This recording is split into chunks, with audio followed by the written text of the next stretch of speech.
Welcome, everyone.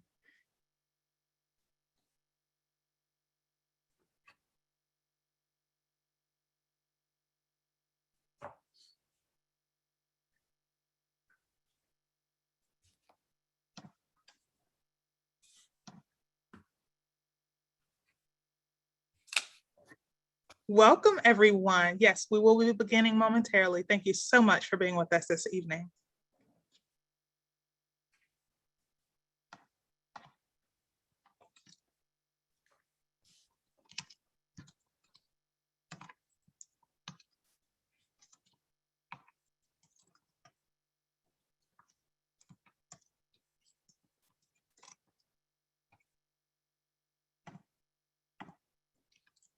Mm-hmm.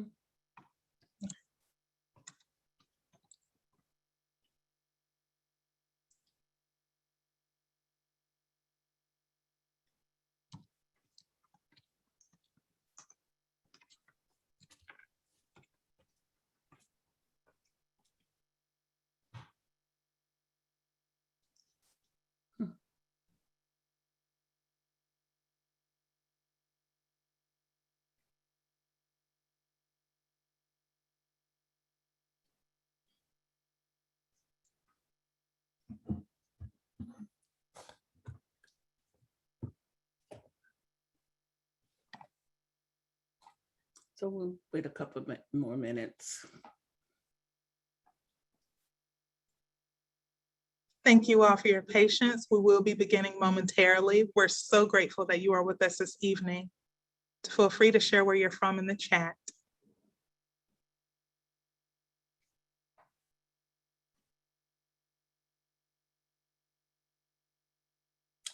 Teresa. Hello. Teresa.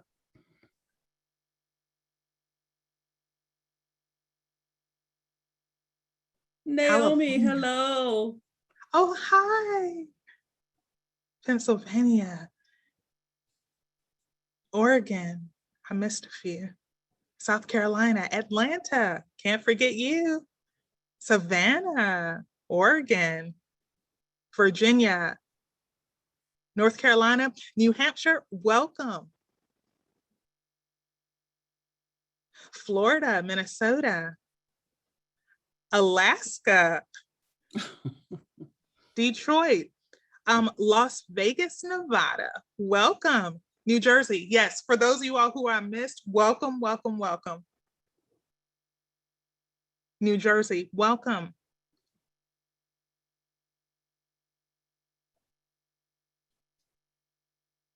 Pennsylvania, yes, welcome, Sue. Thank you all for joining us this evening. Virginia, North Carolina. Hello, Derek. Welcome.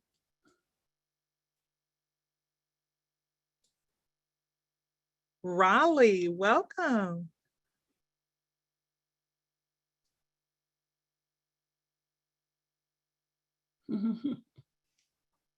Wow. Good to Everywhere. have you, Derek.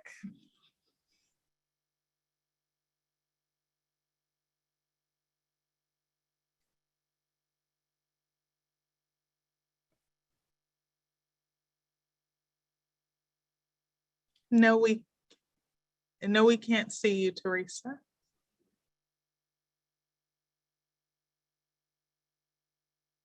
Welcome.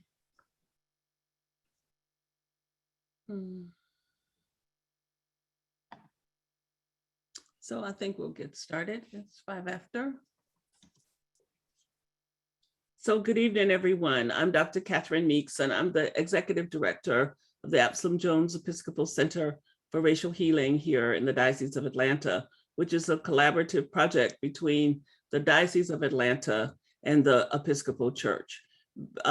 Bishop Michael Curry was so gracious as to join with us at the early, not long after his becoming presiding bishop, to form this organization to work toward bringing new ways for us to think about racial healing in the Episcopal Church. And one of the things that has come out of this initiative is a better understanding of the necessity to work with healing, both racial healing, both internally and externally, and to understand that racial healing is a part of overall healing for human beings, and that all of this work is about spiritual formation. That those ways of sort of reframing some of the work that's been done around civil rights and dismantling racism has been quite productive for us and helped us to believe that perhaps we have figured out some ways to do some work that might have some small possibility of being sustainable. It does appear that the work of trying to dismantle racism in the United States is a difficult thing to find a way to sustain it. So that's part of our preoccupation here at the center. It is my delight to introduce Dominique Hardy, who is our program manager at the center, who will give you a little bit of information about the technical logistics, and then we'll move into our discussion for this evening. Thank you, Dr. Meeks, and welcome again, everyone.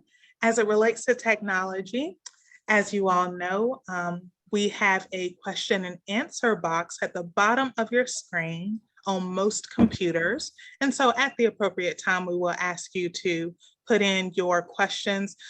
Feel free to put in whatever questions come up. This is going to be an interactive conversation at a certain point. And then for whatever reason, if we have any technology issues, which we do not foresee, but if we do, take a deep breath, sign out, and come back in using the same link that you registered with. And please give us about 3 to 5 minutes to resume, and we will pick up where we left off. If you have any additional questions or concerns in regards to technology, please feel free to look next to the to box, and you'll see the small tab where you can see my name, Dominique, and hopefully it will let you private message me and I will assist you with those concerns. Thank you. Thank you very much. And again, I want to say how much I appreciate all of you for taking time to spend some of your time this Thursday evening with us. And I am so honored to introduce and to present to some, but introduce to those of you who do not know, Reverend Dr. Kelly Brown Douglas, who is the Dean at the Episcopal Divinity School at Union Seminary in New York. Did I get all that right? It's a long list here. And it is such a great honor to always be in the presence of Dr. Kelly. We have had marvelous conversations about many things, which really means a lot to me. I just so appreciate the way in which you have used your skills and your voice to talk about issues that many times we skirt around. I think that it's really good to remember that it has been said that the poet and the prophet say things that nobody else will say. And I've put you in that category, Dr. Kelly. Well, so thank you. Thank you so much for your presence here tonight and your presence in the conversation on these important issues around healing and justice in our country and in our church. First of all, before we begin this conversation, oh my goodness, Dr. Meeks, I've got to say, I am more than humbled by that, and the privilege and the honor is all mine that you would indeed invite me into this conversation with you and into other conversations. And as you know, because I always tell you, so I might as well say it publicly with all these people listening, I never walk away from those conversations having not learned something.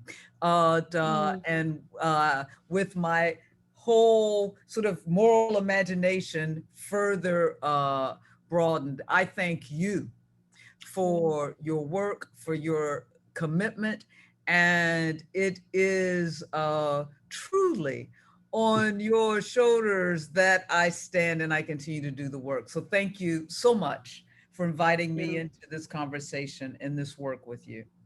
You're welcome, and it's marvelous to be here together talking about this subject that is so troubling, actually. Yep. Incredibly troubling. Here we are all these years after emancipation and civil rights struggles, and hoping that we have, I mean, an African-American president and a whole bunch of things that say, if you put it on a board somewhere, you went from here to here, so you must be liberated now.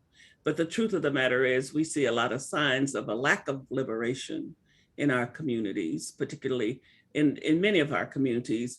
And I want to put a parenthesis here and say that tonight we're focusing on trauma in the African American community. We fully understand that other groups have also, who are oppressed, also suffer from traumas. But I don't want to ever get into minimizing any particular group's trauma or anything by lumping everybody together and acting as if everybody's experience is the same.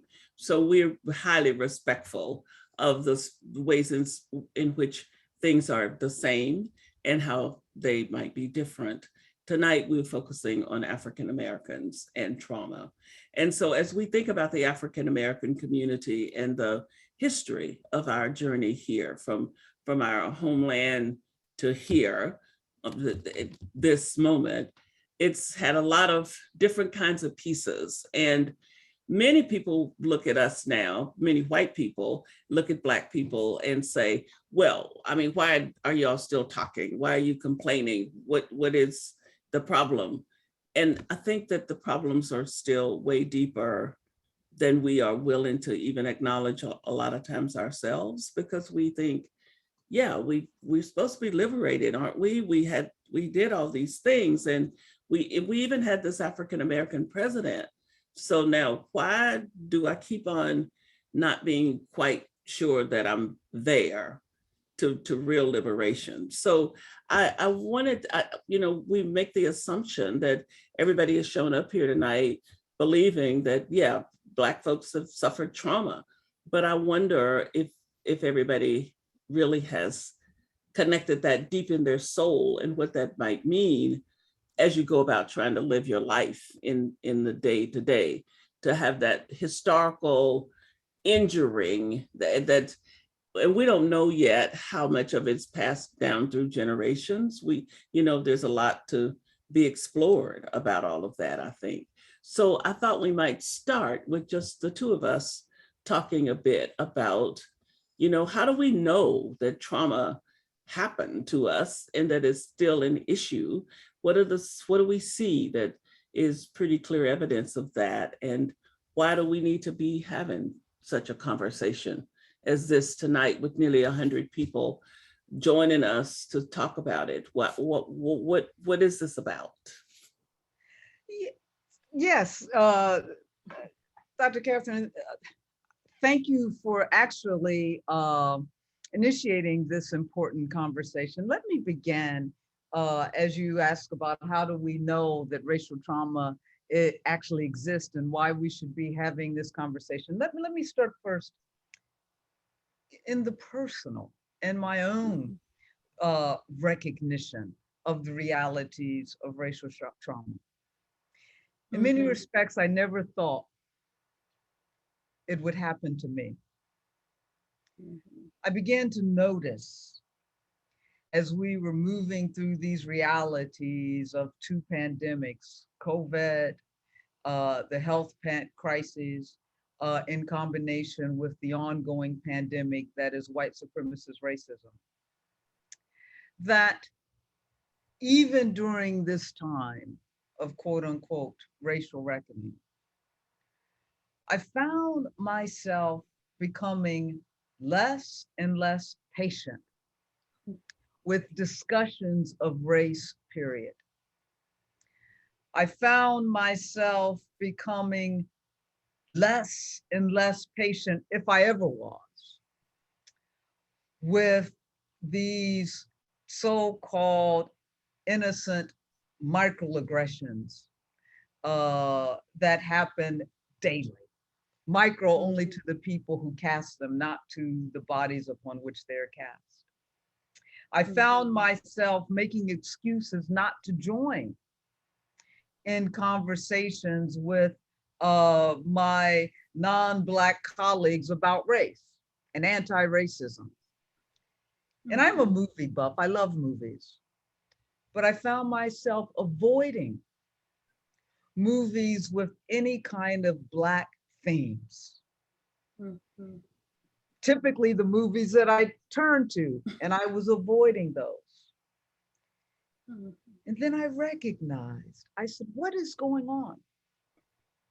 And I said, I didn't think it would ever happen to me, but it was indeed the expression, manifestation, the reality of racial trauma. Mhm. And when we talk about racial trauma, it's the ongoing result of racism and exposure, if you will, to white supremacist racist abuse in the many forms in which that can take.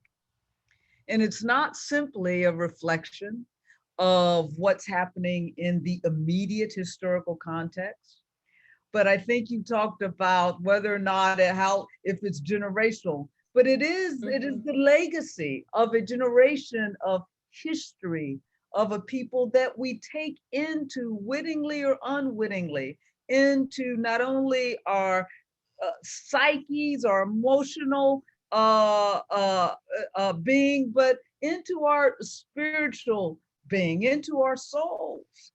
And if we don't name it, we don't recognize it, and if we don't recognize it, we cannot begin to address it. I have begun to talk about it in terms really of sort of racialized PTSD, uh, if you will. But of course, the medical profession, the psychological profession, they've been talking about racial trauma for a long time and its impact upon Black bodies, and recognizing that during this past really 4 years under the presidency that we had over the last 4 years, and then with COVID and the Black Lives Matter protests, that what they found were that these were triggers. Even Mhm. the wider community, even white community, going through this moment of racial reckoning, they are triggers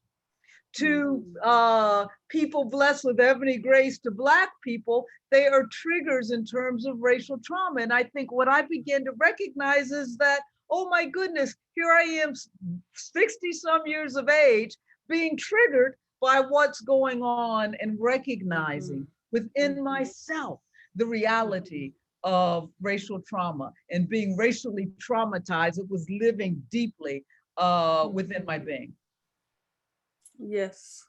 And you know, the the the beauty is that you had the capacity to be reflective enough to figure out that what was happening.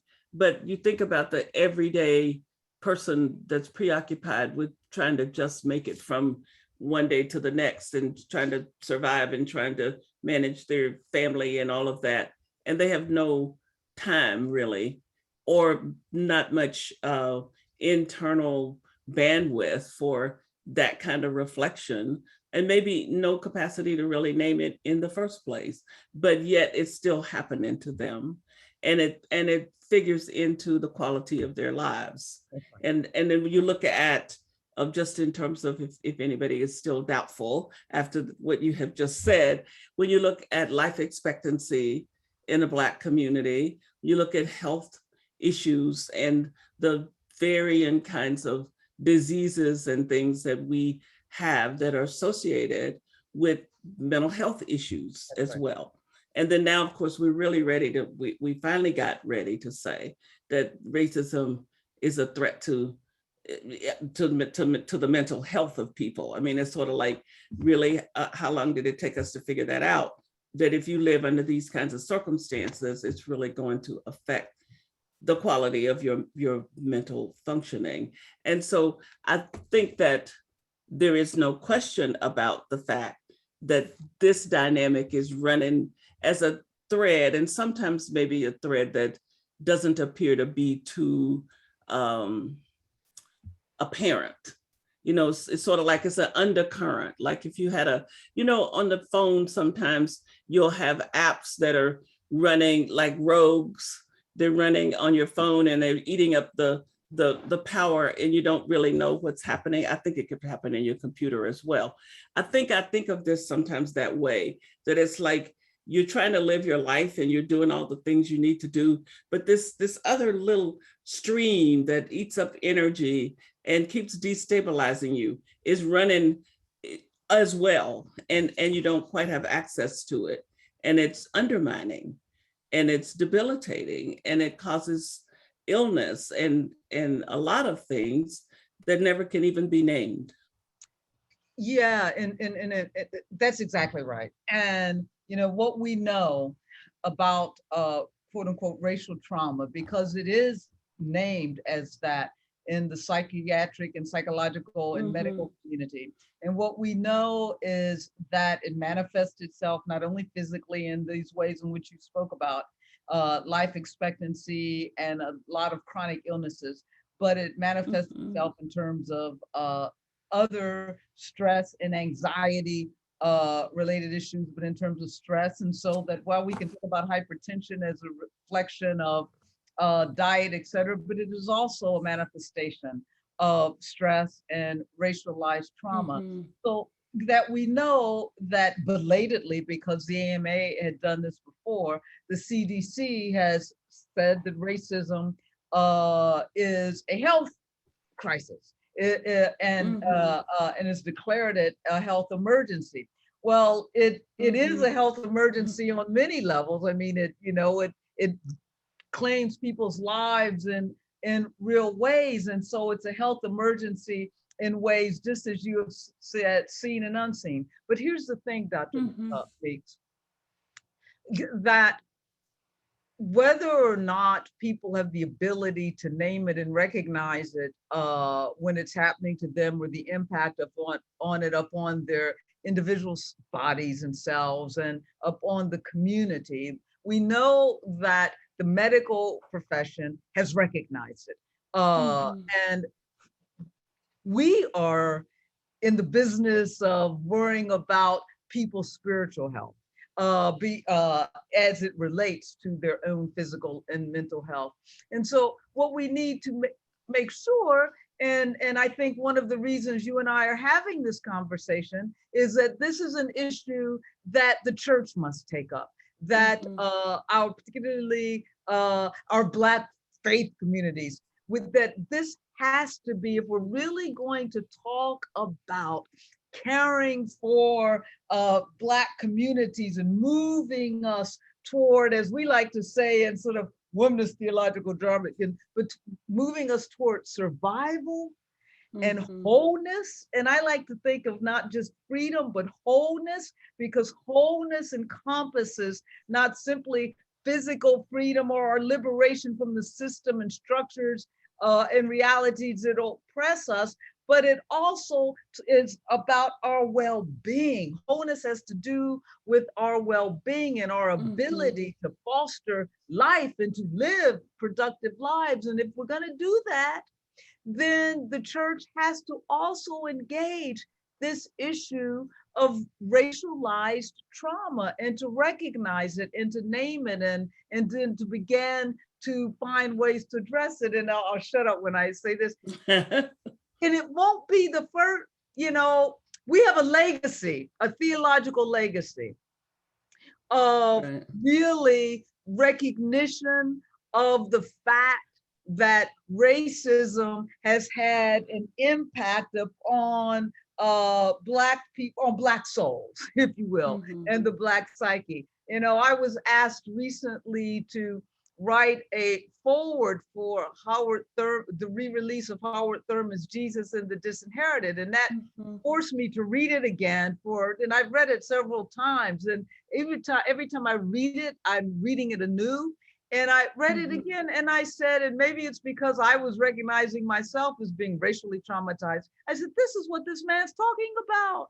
This is what Howard Thurman was talking about, the way the toxicity of white supremacist racism in such a way that the most insidious aspect of it is that you begin to internalize it in such a way that it eats away at you in ways that you don't recognize. And that's racial trauma, that you turn that hate against them into self-hate, that fear becomes toxic. And so all of those, what he calls the hellhounds of four hellhounds, are, to me, it was his recognition of the insidious realities of racism that indeed fosters a racial trauma, and that it's a spiritual, if you will, also problem and disease.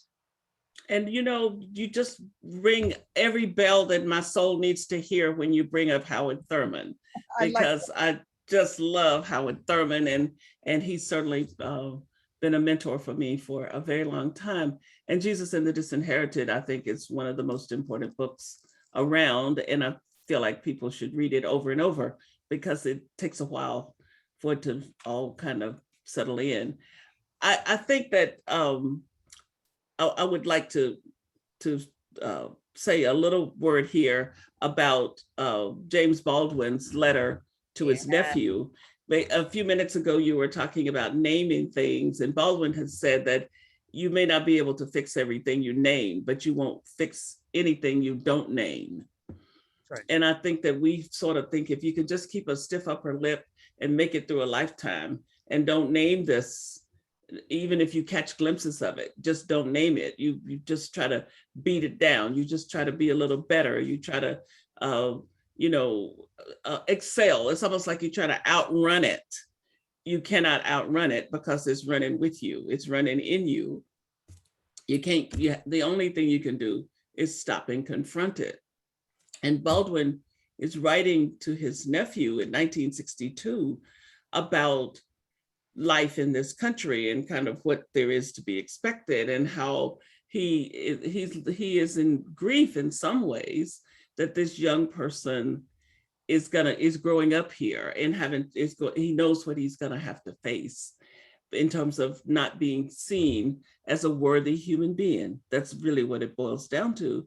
And the truth is, this letter written in 1962 could have been written today to somebody writing to their young child, young friend.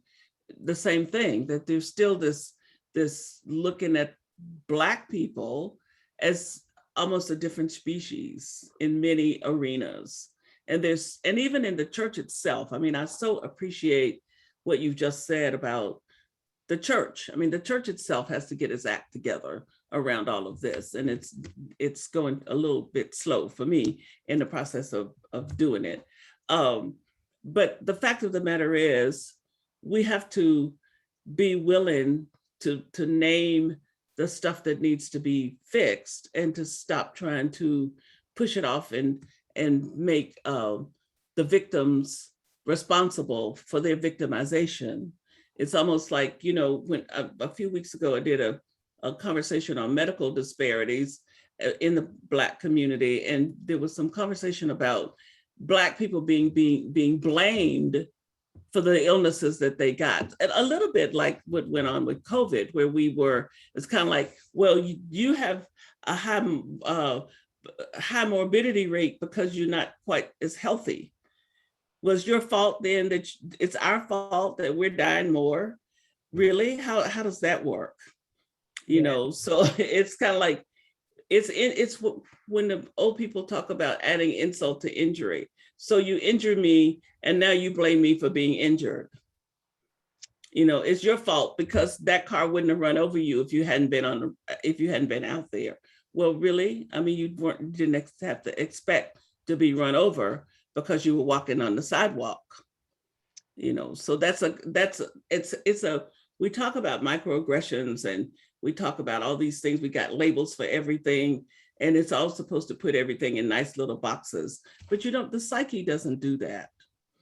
The psyche does not put everything in nice little boxes and put little tabs on them. The psyche is constantly trying to make sense out of stuff and trying to help us live the best way we can. And this constant re-injuring that happens in American society, which is why when white people say to me, well, you know, we've had a Black president, we've done this, that, and the other, and it's just time, basically it's time for Black people to just stand up and be okay. It's difficult to be okay when what is it, the thing that you're not okay about continues to injure you. Yeah, no, well, exactly right. And I'm exactly right. And I want to say, so the question here for me becomes, and it's what Baldwin's letter, which I love. I read that letter, made my son read that letter when he turned 14. He's now 28.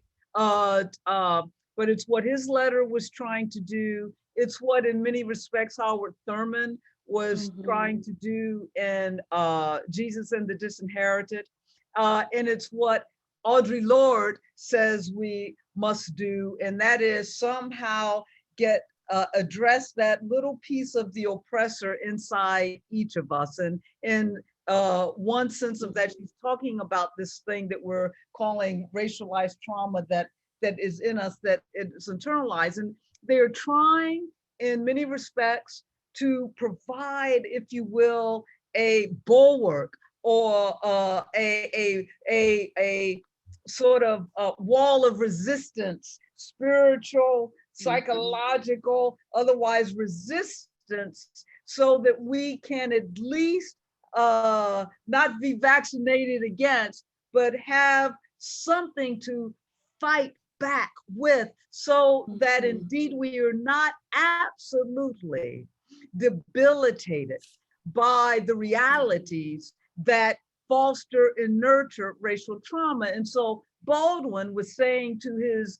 nephew, no, don't take in what society says of you. And Howard Thurman, of course, points to the biblical and the spirit. He points to Jesus and says, no.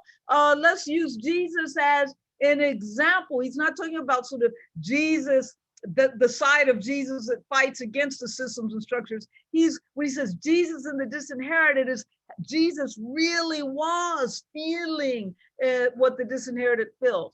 And there's also another person that I want to bring up in this regard when we think, so then how can the church address it? What can we do to fortify our youth, if you will, the next generation, as they are surely to encounter, well, not surely, as they encounter the realities and live in the legacy that fosters this racial trauma. And I call upon the words, or I think of Maria Stewart, right? 19th century Black woman, one of the leading activists and spokespersons of that time. And Maria Stewart, she was addressing, if I have this right, a group of clergy. And she said to them, she was talking about how we need to raise our children, right? And she said, we have to connect them. If they are ever to survive as whole spiritual beings, we have to take the responsibility, because no one else in the world, as you've just described, they ain't gonna do it. We've got to take the responsibility of, in essence, letting them know whose they are and who they are. We have to be intentional, not accidental, not incidental, but intentional about connecting them to this great God who created them to be free, and who our ancestors knew in freedom, and God knew them in freedom. So let them know you ain't created to be anybody's version of a slave.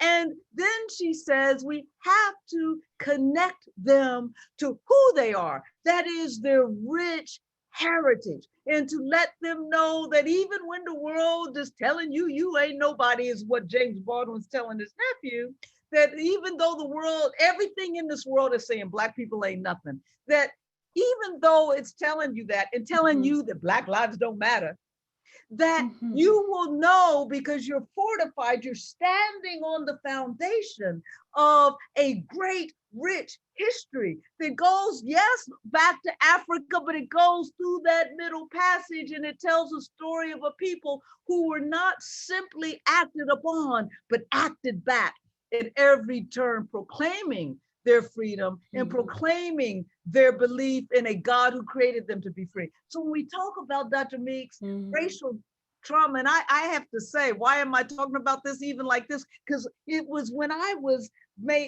began to feel, oh my gosh, that I was feeling all of the impact of being racially traumatized. I went back to that letter, and I truly did, because we were talking about it earlier. And I remembered the words of Maria Stewart, and I went back to those ancestors who were never free, and yet, you know, continue to fight freedom and believe themselves worthy of being free. So I think that's what the Black church, that's what our church, we have to name that this reality of racialized trauma, recognize that it impacts the very soul of who we are, and then we have to be intentional in providing the bulwark or the foundation for the next generation and our people, our community, to survive it. Absolutely. And as you were talking about that, I was thinking of the story of Howard Thurman talking about he was raking leaves for this white family, and their little girl kept scattering the leaves every time he would get a pile, and he would try to get her to stop, and she wouldn't pay him any attention. And he finally said to her, "I'm going to tell your father if you don't stop." And she got really angry, pulled a pin out of her pinafore, came over and jabbed him on the hand, and he jerked his hand back and said, "What's the matter with you? Have you lost your mind?" And she said, "What's the matter with you? You can't feel." Yes, that's right. And he said, in the midst of that reality, he understood that he had to get to the core of himself and know who was there and what was there, and to protect it from whatever was external to him.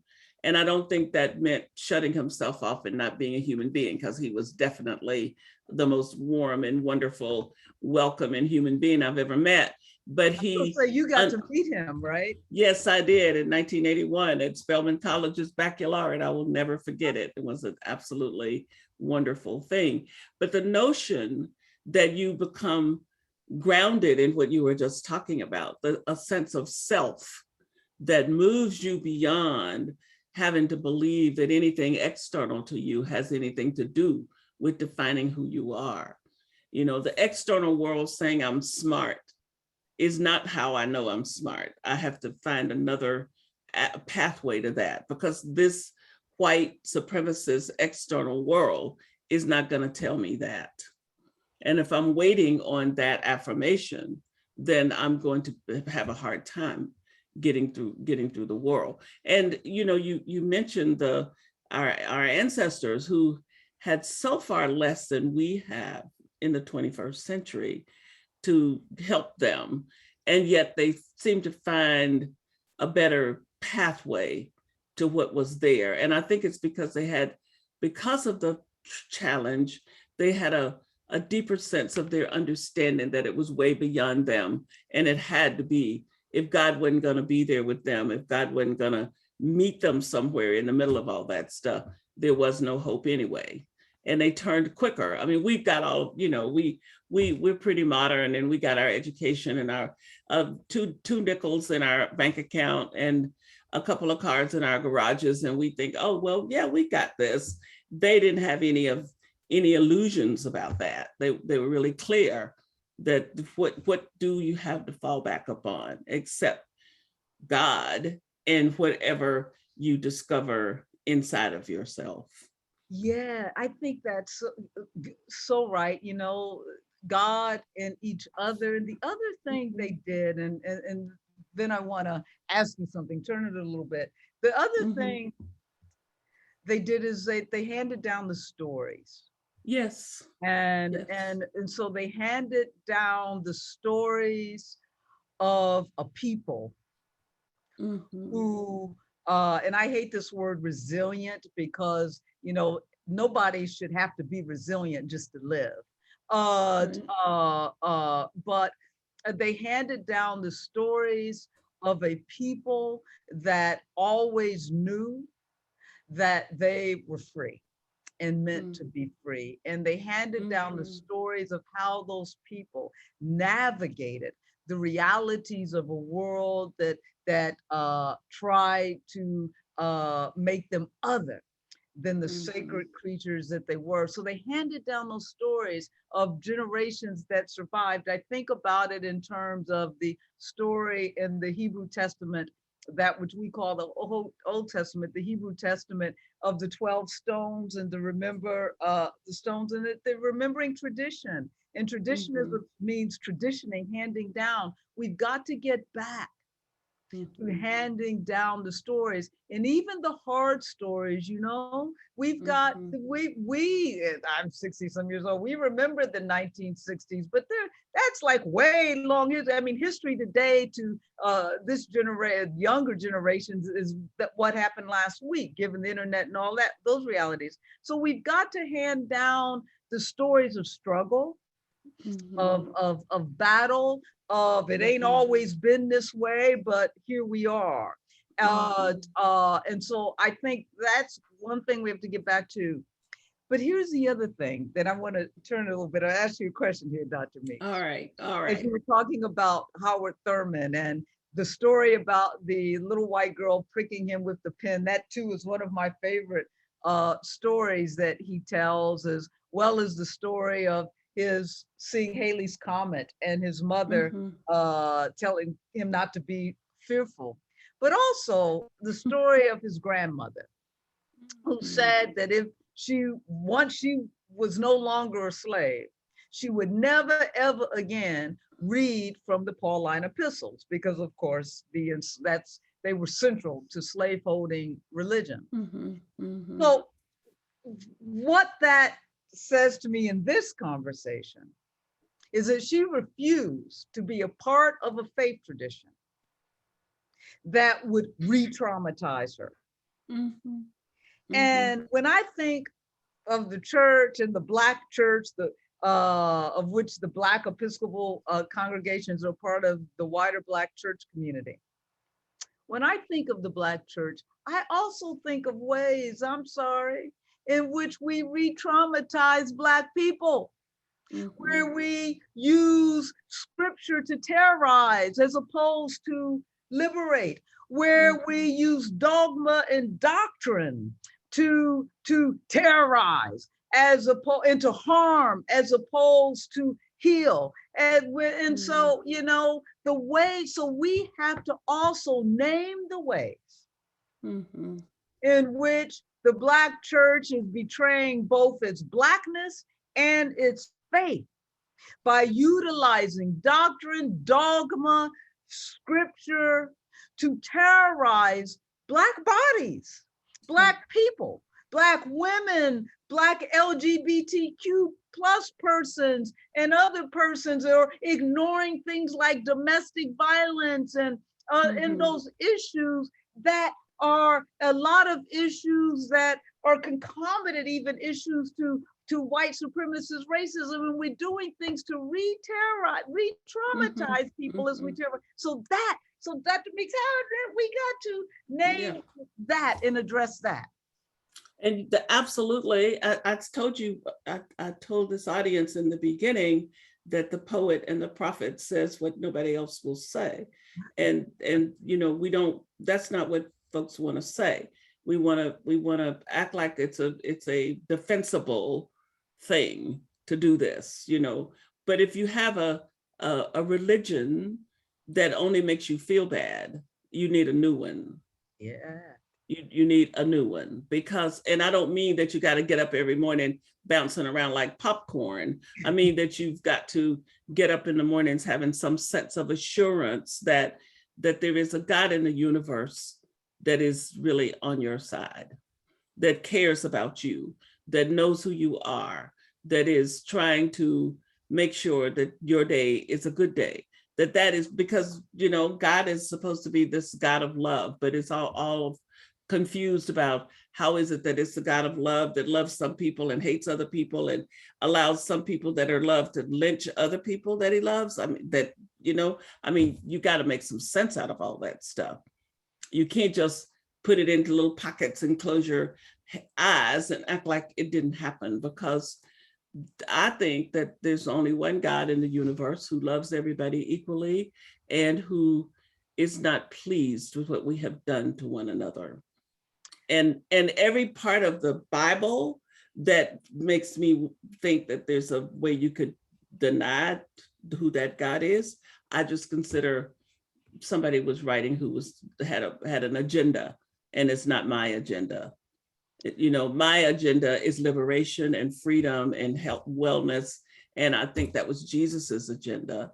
So I find that I gravitate toward what Jesus has to say when somebody starts trying to tell me about some biblical principle that's supposed to be somehow restrictive to people, because I think that ends up to be a message that I don't buy. And we have to be capable of interrogating the things we say that we believe, and we have to interrogate the messages. And one of the things we need to learn how to do is to trust our intuition. That's right. If something continuously doesn't feel right to me, something is wrong, and I need to investigate that. I may get to find out that I'm being paranoid or whatever, and I need to investigate that, but I don't need to just sit and act like it didn't happen. And I think trauma and those who traumatize others, the idea, the design of trauma is to control. I mean, if you want to talk about what's the purpose of traumatizing people, keeping people in a state of upheaval, it's to control, because you're so busy just trying to figure out the lay of the land, you can't make sense out of stuff. And people who are willing to do that are happy to see you lose your sense of balance and whatever, but you have to stop and catch your breath some kind of way, which is what the church is supposed to be helping people do. Catch your breath so you can reflect, so you can say, what road am I on? And is this the right road for me? And if not, let me find the one that is. So there's the church and the community have so much responsibility here, I think, to step up to this plate and engage this issue and right itself. I mean, I think that we're really quick to tell people about repenting. I think we as the church universal needs to repent itself of a lot of the stuff it's done, and really say, that was wrong. Right. There's nothing else you can say about it. It was wrong. And forgiveness is something that God is always ready to do. And I think that could get us a long ways down the road in dealing with this issue. So Dr. Kelly, maybe we should, it's a quarter of, we should let other people in on this conversation, because we've had a lot of patient listeners here. And if that suits you, we will have people. Yes, it indeed does. And so, yes. So Dominique, you'll be good enough to tell us if I don't know if there are any questions yet in the chat. Yes, there are. In the Q&A, but we are happy to hear questions, and then we'll have more to say as we go along. Sounds great. And this is a phenomenal conversation thus far. You all please feel free to put your questions at this time in the Q&A box. The first, we have 4 so far. The first anonymous question is, do you too believe that Black on Black crime is propelled by the trauma within the Black community? So I see Dr. Meeks staying quiet. So let me, forcing me to go first. But that's right. You wrote that Stand Your Ground book, so you're ready. This is why I like Dr. Meeks, right? I tell you, Uh, uh, but let me respond to this in two ways about Black on Black crime. And it's a reflection, I think, of a couple of things. First of all, we must recognize that a disproportionate number of Black people are trapped in the realities of poverty. Mm-hmm. And therefore, they are trapped. A disproportionate number of Black people are trapped in what I consider crucifying realities, trapped in a cycle of death. Mm-hmm. This is a cycle that is poverty that does not, racialized poverty, I call it, because of the numbers of Black people that are disproportionately Black and brown people that are trapped in it. These are realities that are intended to foster death, not life. Mm-hmm. The realities of lack of healthcare, lack of food, lack of decent housing, lack of decent recreation opportunities, lack of life-giving opportunities. So here's the thing. Those realities are violent. And violence produces violence. Mm-hmm. Oppressed people don't start the violence. The violence is started by that thing that oppresses them. And so by the time we see what we're calling Black on Black crime and Black on Black homicides, this is the violence that violence is created. It is a reflection of being trapped in death nurturing realities, right? That's white supremacist racism. It's violent. And so I don't know why everybody, always acts surprised. Oh, look at Black on Black crime. Look at Black on Black homicide. The real miracle is that more Black people ain't killing each other. And that Black people actually are able to survive and thrive. That's the miracle, given the conditions under which we're trapped. And so when we talk about it as a reflection of racialized trauma, it is that in so many regards. Yes, in terms of the immediate impact that we can see of white supremacist racism and the realities which it traps Black people, and in the fact, and it is what Howard Thurman talks about, the way in which anger can, if there's no outlet for it,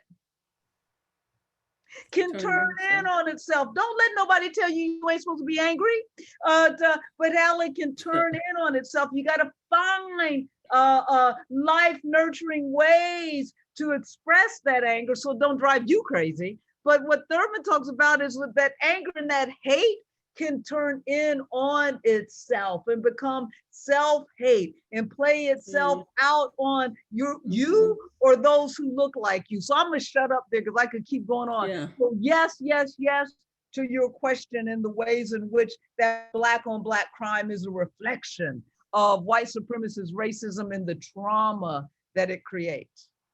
And the other thing that to go along with that is that in the legal world, I won't say justice, because I don't believe there's a world where there's any justice really for people of color and poor people, at least not in this country, for the most part anyway.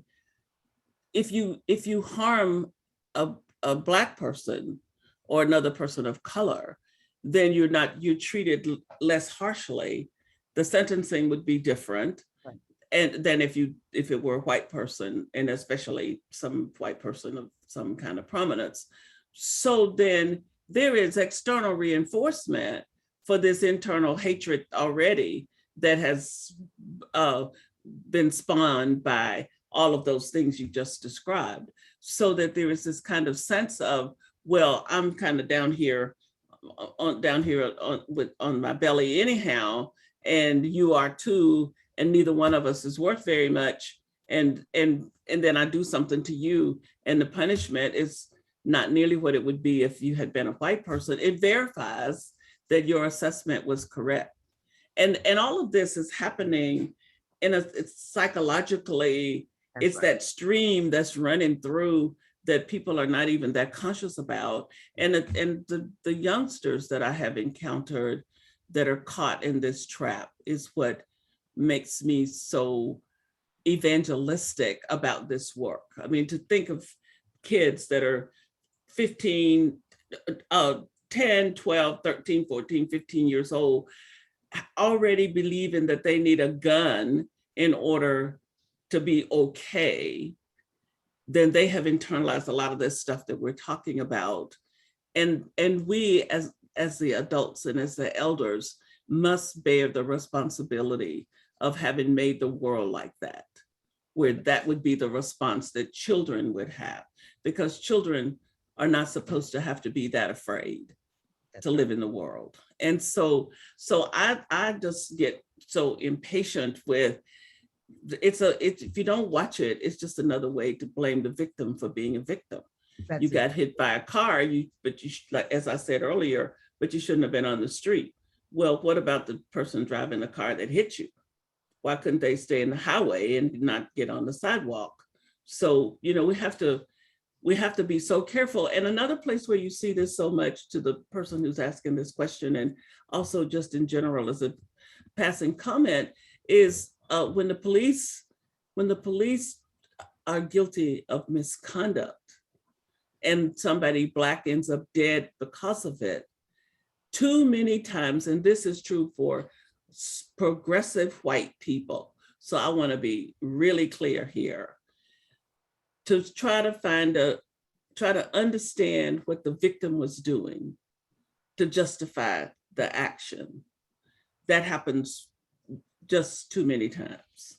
And I'm sure it doesn't happen all of the time.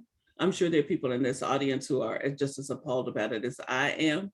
But I just want to say that when you spend your time trying to explain why the victim was a victim, rather than looking at the circumstances of oppression that clearly have played into whatever has happened, you need to check yourself out and be careful how you think about your being a progressive or open-minded or a person who has a capacity for empathy.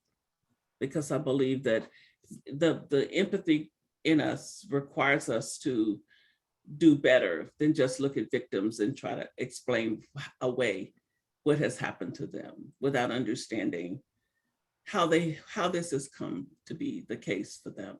So Dominique, let's hear another question, because we'll get carried away and we won't get to but 2 or 3 of them, because we have just a lot to say here about every one of them. So Incredibly profound. Thank you both. The next question is, what should a white person of faith do to help address the impact of the racialized culture on Blacks? Is there any role that whites can play in this conversation? Well, I made you go first last time, so I'll go first this time and say that there is a role to play, but the first part of that role is with other white people.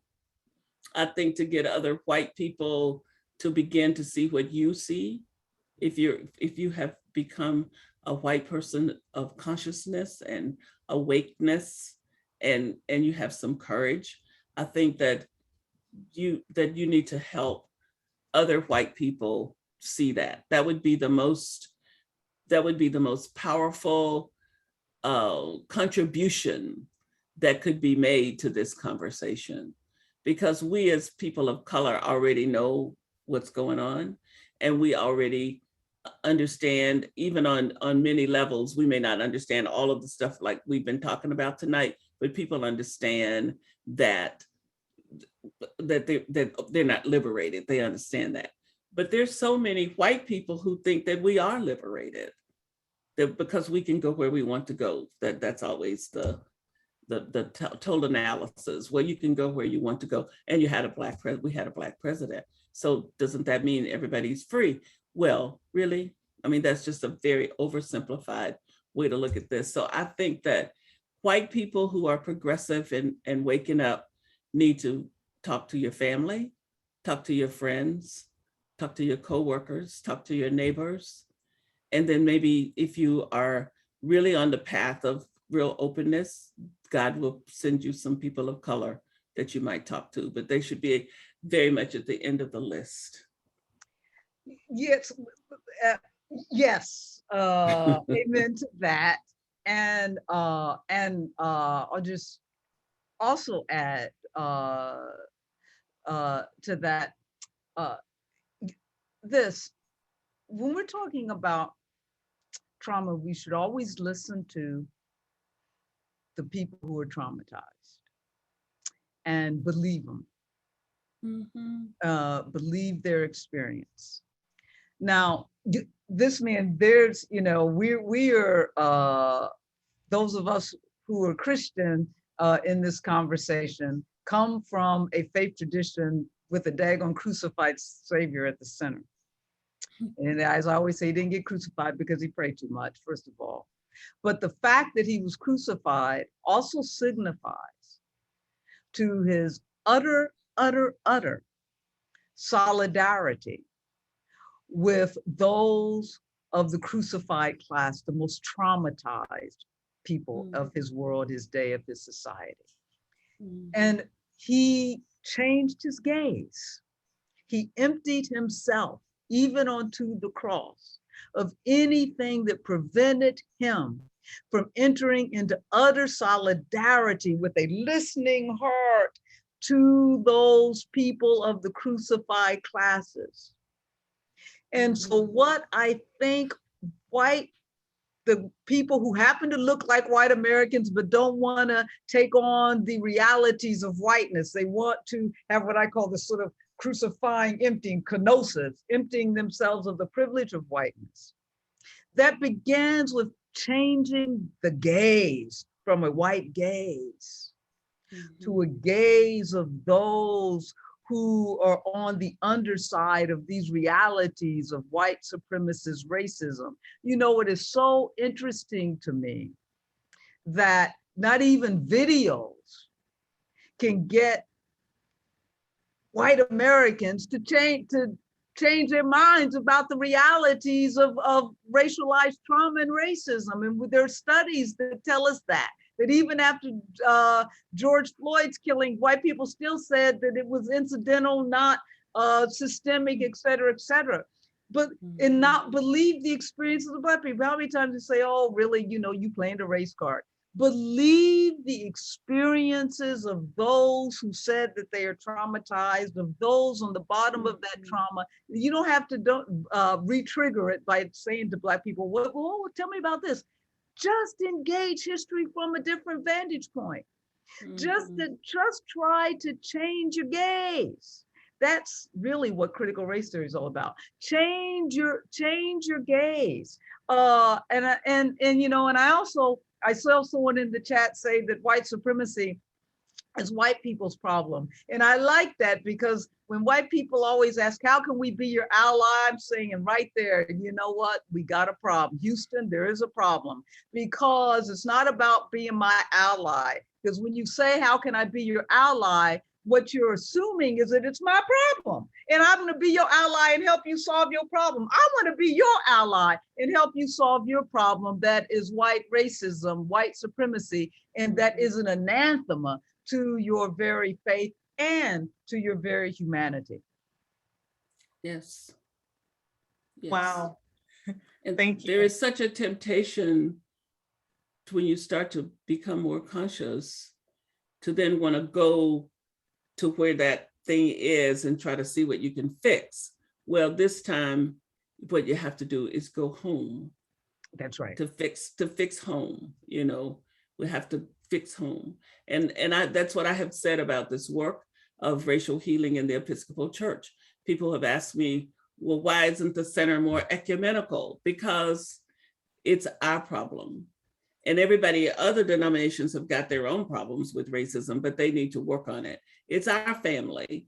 So let us talk to each other. If you're in your nuclear family and you have a problem, you don't go get the neighbors and tell them to come sit at our kitchen table so we can talk about our finances or whatever. You sit down and you talk about it with your family, because it's your family's issue.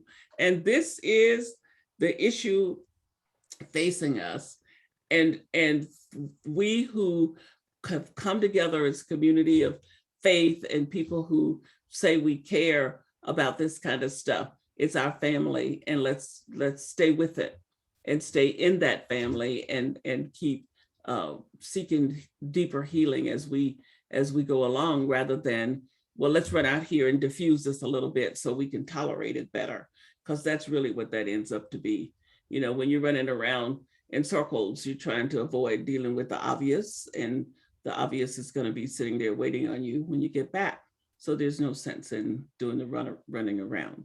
So another question? Yes, I think one is very fitting, given the last one. So how is it possible for a Black person to take care of themselves in the dominant white culture where the racialized culture continues to impact them every day? Yeah, well, I I say take care of yourself. And I don't say that flippantly, and I don't. And it is a great question. We, you know, we have to really be agents, if you will, over our own well-being, and do those things that we need to do to protect our well-being and our wholeness. And if that means, we aren't put on this earth to help those who oppress us feel better about themselves. We aren't put on this earth to uh, respond to the guilt of those who need to feel guilty, but who oppress us. We are put on this earth to find ways to live into the fullness of whoever God has called us to be, and to help create a world where other people can live into the fullness of who they were created to be. We are, we have to recognize that our breath is sacred, like everybody else's breath, and do nothing that would take another's breath away, and to protect the sacredness of our own breath. So I say this, if let me say this and give an example in a real way. The day after the one that sat in the White House for 4 years was elected, I just knew that I could not go out into the world and hear those not blessed with ebony grace say, "Oh, I'm so sorry." The well-intentioned, good white people. I couldn't take that. So I took a mental health day, and I stayed home that day. And you got to do what you need to do beyond the things that I spoke about earlier, that help us remember that who we are and whose we are. But I really do believe, turn off the TV. You don't have to be at every protest. You don't have to be, if you don't want to be at an anti-racist workshop, educating people not to be anti-racist, that's not your job. It is not our job. And say it's not your job. These things play out at the intersection of our bodies. What may be abstract to others is not abstract to us, it's an embodied reality to us. And so I say, do those things to take care of yourself, in the simplest terms, beyond the things that I stated that a Black church and others should do. And recognize the trauma and the fatigue. And take a time out from it. And then just have fun. You know what? Let me just add this one last thing, Dr. Meeks, and then I promise I'm gonna shut up. And life is meant to be enjoyed. Yes. It's not supposed to be a tragedy. And it's okay for Black people to have fun with Black people. Have fun. You don't always have to be in warfare against white people. And this is what some Black scholars like I can't call his name now, but during the Black Renaissance didn't like about Zora Neale Hurston, Elaine Locke and them, is that she wrote about Black people having fun. Yeah. Every minute of my day is not spent thinking or talking about white people. So don't do it, because that re-traumatizes. Life is meant to be enjoyed, and we need to create the kind of world where all people can enjoy life, Yes. especially Black people. And so in the meantime, Yes. try to enjoy. Now I'll shut up. So after a while, we're going to ask you to tell us what you really think about it. One of the things, the quick thing that I want to add to that is that,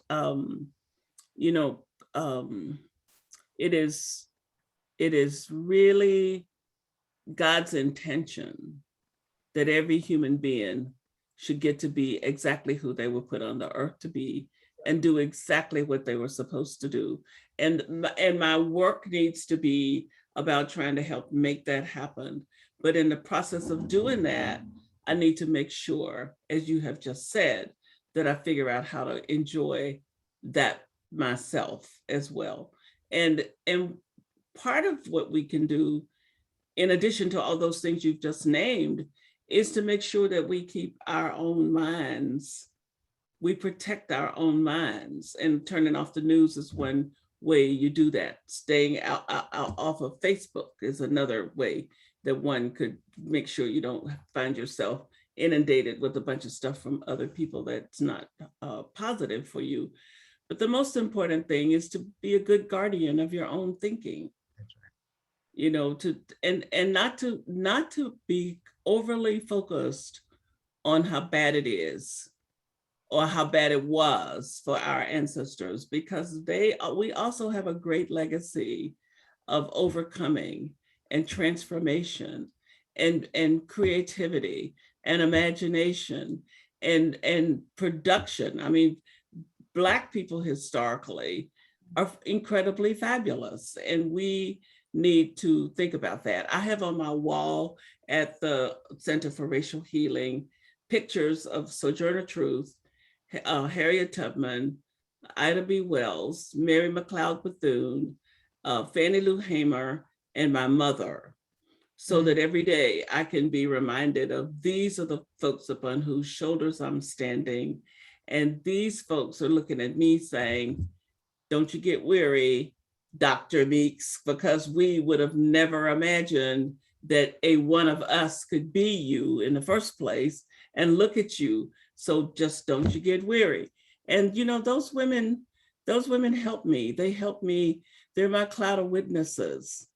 They're part of my great cloud of witnesses. And they help me to keep my head on straight and do the things that I need to be doing. So Dominique, do we have any more questions? Yes, we have a few more. Okay.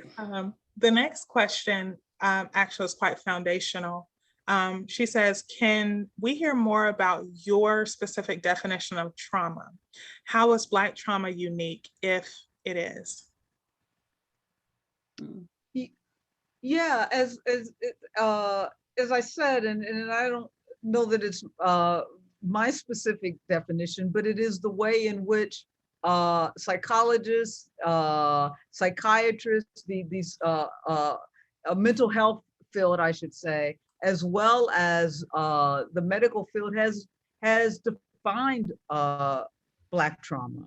And it is the accumulated trauma that emerges from a legacy, a history, and a reality of discrimination and racism in the ways in which it has impacted Black life.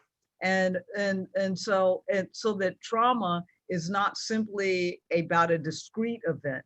It's a racialized trauma, but it is about the accumulation of a history of discrimination and racism. And that is sort of the definition from the mental health and medical profession. Now, the various ways in which it manifests itself are indeed various.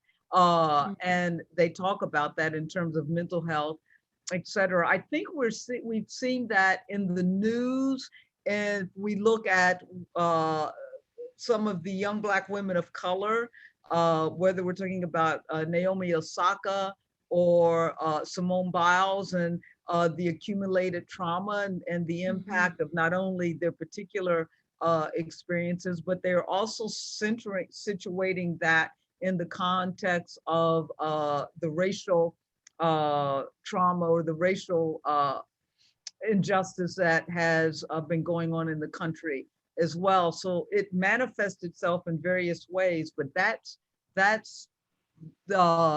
not particularly my individual definition. I explained to you the ways in which I recognized it manifesting itself in me, but that has been the definition from the mental health profession as well as the medical profession.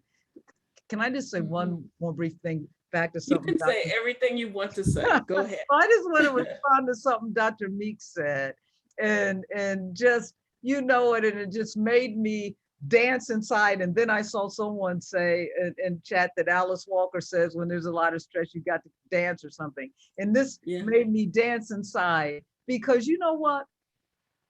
It's not about how bad things can be and how bad things have been. There is a story about how good we made it. And, that's right. And that, you know, Black people, it's called Black joy. Yeah. You know, we talk about Black boy joy, but we talk about Black folk joy. And we talk about that Black folk joy. Look at what, you know what? Look what oppression has wrought. That's the right. culture that is wrought. And ain't nobody laugh hard like Black people laugh, right? And dance and laugh, and we just have a good time. That's what the blues are all about, you know? That's right. And so I just wanted to, you know, one way to take care of yourself is to remember that our life has not been spent in the bad, you know, Black joy. That's all I can say. So I thank you for reminding me that. You made me smile and dance inside, Dr. Meeks. Well, and I think that, you know, earlier we did touch on this a little bit about, okay, so we named trauma, we named the struggle, but then the remedy. I mean, we talked a little bit about the remedy, and people raising questions about self-care gets into that a little bit. But the perhaps the biggest and best remedy is this business of memory and remembering the things that are antithetical to that traumatizing stuff. You know, the way my mother could go in the kitchen and I could swear there was nothing in that kitchen that was fit to eat, and Mama would make a banquet. You know, by the end of her time of cooking, she had a table full of food. I don't know where it came from, but she was in the kitchen a few hours, and because she had this amazing creative ability to put this thing and that thing together and create something we never heard of before that actually tasted good. You know, so I could tell stories about lack and poverty, which are true and which cannot be denied, but that was not the whole story. And I think that we need to have the same commitment to remembering the good sides of the stories that we have to remembering the troubling sides. And that's been one of my own journeys toward my own self-healing, is to make sure that I don't spend all my time looking at a half empty glass, but that I spend a good bit of time looking at the glass as half full. I love it. I love it. Hand down the stories, yes, in the tradition of struggle, yes, but let's also hand down the stories in the tradition of laughter in life. Yes. I love it. And celebration and being good to each other.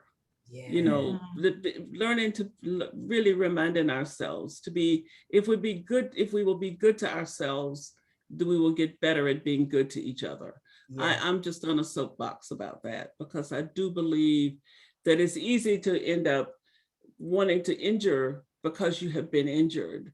It's easy to end up being ugly because you're feeling bad today.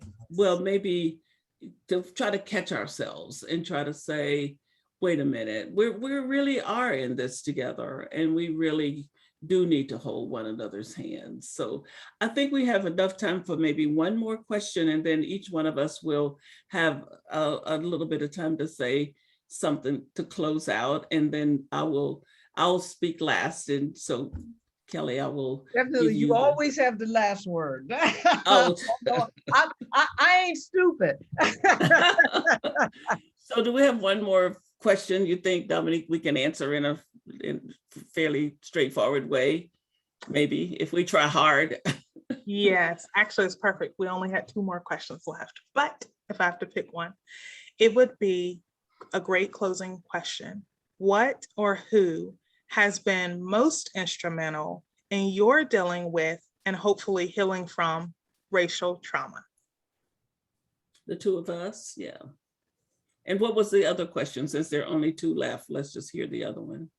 It was basically about Black men, them being terrorized, and how it's different than Black women. And so the question is, can you speak about the ways to support Black men in particular from this type of trauma while also nurturing our healing as women?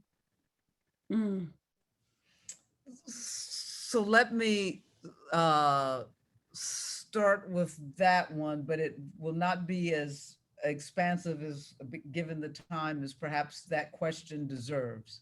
And then I'll end with the first one you asked, because it actually will transition from that. Yes, there's Black trauma, racial trauma that we all experience, and we know the realities of there is the intersecting realities of being Black and female, and that express itself in ways particularly to Black female bodies and Black women. And there are the realities of being Black and male that express themselves in realities particular to Black men. Black women being seen in so many ways as these sexualized objects, and Black men as these predatory, dangerous beings that are always a threat. And we see that manifest itself in public, private, workspace, et cetera, et cetera. So, the criminalization of the Black male body. So I'm just gonna go back to what Baldwin's letter to his son, where Dr. Meeks, to his nephew rather, started, and trying to always help our Black males to not believe the caricatures and stereotypes of them that are all around them, and as much as possible fortify them with the affirming messages of who they are. And this is beyond as Toni Morrison called them, teaching them the strategies for getting around, right? As we teach our sons about what to do with police officers and all that kind of stuff. So and it's the same message that we give to Black women as well. But I just want to say, yes, there is a peculiarity to being Black and male, even as it is to being Black and female, just trying to navigate your life. And so I would say that, and something left my mind that I was going to say, so probably needed to leave. But, and I know that there's much more that could be said to that, but in the good sake of time, you asked what gives me joy is, what was it? Was that? No. Who's been most instrumental in your dealing and hopefully healing from racial trauma? So you know what? That's easy, beyond faith and all that. On a daily, in fact, my phone just lit up, so I'll have to return their call, is my son. My son.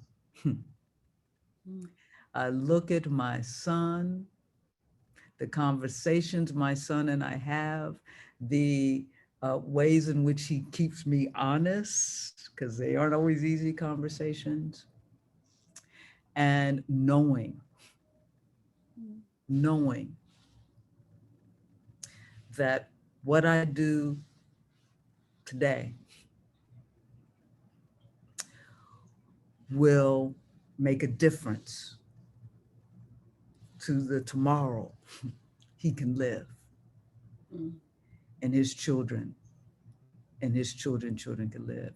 My son Mm. is my antidote Mm. to Wow. racial trauma. Yeah. Desmond is his name. He's my Yeah. antidote. Did you name him after Bishop Tutu?